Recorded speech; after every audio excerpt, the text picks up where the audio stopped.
नमस्कार दोस्तों, स्वागत है आपका आपके अपने YouTube channel English with Chunna पर। मैं राकेश कुमार राय चुन्ना आपके लिए लेकर आया हूँ सी का उच्चारण कैसे किया जाता है। सी के उच्चारण के बारे में आज हम लोग जानेंगे। फिर डी का उच्चारण सीखेंगे, फिर ई का उच्चारण सीखेंगे,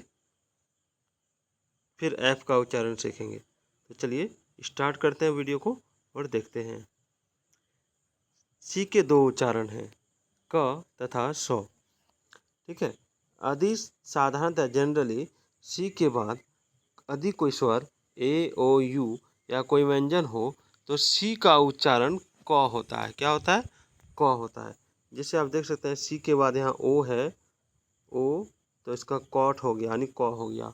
ठीक है। फिर देख सकते हैं C S H cash, cash में ए है तो इसका क हो गया। चलिए फिर देख सकते हैं आप सी के बाद आर है, कोई व्यंजन होने पर भी सी का उच्चारण क होता है। नेक्स्ट, यदि सी के बाद ई आई वाई हो तो उच्चारण स होता है। जैसे आप देख सकते हैं सी के बाद ई है तो स हो गया सेंटर, सी के बाद ई है तो स हो गया प्राइस, सी के बाद वाई है तो साइकिल हो गया। ठीक है, C Y C L E cycle, C Y से साई हो गया, और एन आई सी ई नाइस हो गया। चलिए नेक्स्ट देखते हैं। यदि सी का उच्चारण स्व तालिब स्व भी होता है, जैसे सी का उच्चारण तालिब स्व भी होता है, जैसे मैजिशियन में आप देख सकते हैं। ठीक है, सी के बाद आई है और ए है तो यहाँ तालिब स्व का उच्चारण हुआ है। सफिशियन में भी देख सकते हैं तालिब स्व का उच्चारण हुआ है, और ऑसियन में भी देख सकते हैं, एनसियन में भी देख सकते हैं। चलिए अब है डी का उच्चारण। तो डी का उच्चारण प्रमुखतः ड ही होता है, लेकिन कहीं कहीं ज भी होता है। ड कब होता है? जैसे D A D dad, S A D sad. और डी का उच्चारण ज कब होता है उसको जान लीजिए।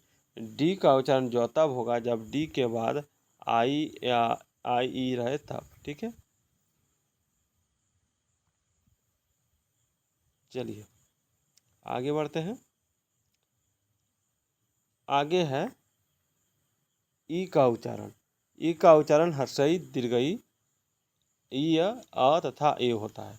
ई के बाद अगर एक अक्षर छोड़कर यदि पुनः ई आए तो उच्चारण होगा दीर्घ ई। ठीक है, जैसे कंप्लीट, कंपीट में अब ई को छोड़कर फिर ई आ गया तो उसमें दीर्घ ई हो गया। और रिशीड में भी आप देख सकते हैं। ठीक है,